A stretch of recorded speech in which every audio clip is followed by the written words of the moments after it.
Assalamualaikum warahmatullahi wabarakatuh. Saya Fatimah Zahra dari Prodi Pendidikan Agama Islam Universitas Kyai Haji Ahmad Muzaki Syah Jember. Nah, di sini saya akan mempresentasikan pembahasan mengenai pengembangan instrumen evaluasi jenis tes, di mana untuk memenuhi tugas mata kuliah evaluasi pembelajaran PAI yang diampu oleh dosen Bapak Fikri Farikin MPDI. Nah, langsung saja pada pembahasan. Perlu diketahui bahwa banyak sekali instrumen yang dapat digunakan dalam kegiatan evaluasi. Salah satunya yaitu adalah tes. Nah, tes ini sangat populer di lingkungan persekolahan. Di sekolah kita sering sekali mendengar istilah pretest, protes, tes formatif, tes sumatif, dan masih banyak yang lainnya.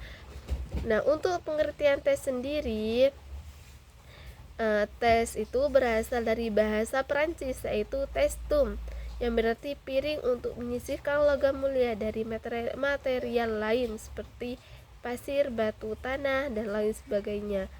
Sedangkan kemudian diadopsi dalam psikologi dalam pendidikan untuk menjelaskan sebuah instrumen yang dikembangkan untuk dapat melihat,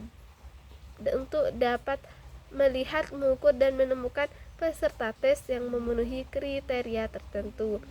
Sedangkan menurut Webster Collegiate dalam Artikunto 1995, tes adalah serangkaian pertanyaan atau latihan atau alat lain yang digunakan untuk mengukur keterampilan, pengetahuan, intelijensi, kemampuan atau bakat yang dimiliki oleh individu atau kelompok. Untuk jenis-jenis tes sendiri itu ada 5 jenis. Yang pertama di sini pembagian jenis tes berdasarkan tujuan penyelenggaraan, ada tes seleksi.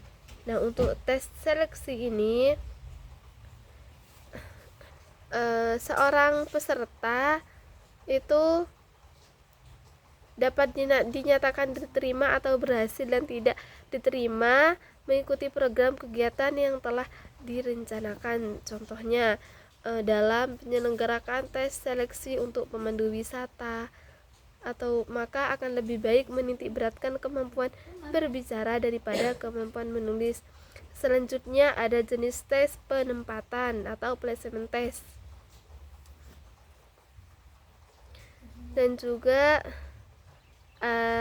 ada tes hasil belajar. Untuk tes hasil belajar ini mengacu pada hasil pengajaran secara keseluruhan pada akhir penyelenggaraan atau pada kurun waktu tertentu. Dan juga ada tes diagnostik. Mendiagnosis berarti melakukan observasi terhadap penyakit tertentu sebagai dasar menentukan macam atau jenis penyakitnya. Jadi tes diagnostik ini sengaja dirancang sebagai alat untuk menemukan kesulitan belajar yang sedang dihadapi siswa. Dan juga ada tes uji coba.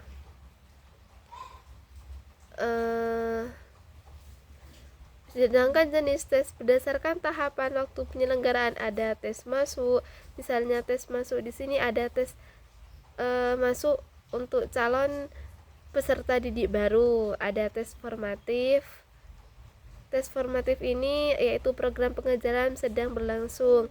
Ada tes sumatif. Nah, untuk tes sumatif diselenggarakan untuk mengetahui hasil pelajaran dengan keseluruhan atau total. Ada prates. Nah, untuk prates ini untuk mengetahui kemampuan yang dimiliki seorang siswa di awal program pengajaran. Nah, untuk jenis tes cara mengerjakannya itu ada tes tertulis. Nah, tes tertulis ini biasanya dilakukan secara tertulis baik dalam hal soal maupun jawabannya. Ada tes lisan. Nah, tes lisan ini yaitu tanya jawab langsung pada orangnya, yaitu face to face. Dan ada tes untuk kerja. Nah, mungkin hanya itu pembahasan yang dapat kami sampaikan. Semoga bermanfaat. Kurang lebihnya mohon maaf. Assalamualaikum warahmatullahi wabarakatuh.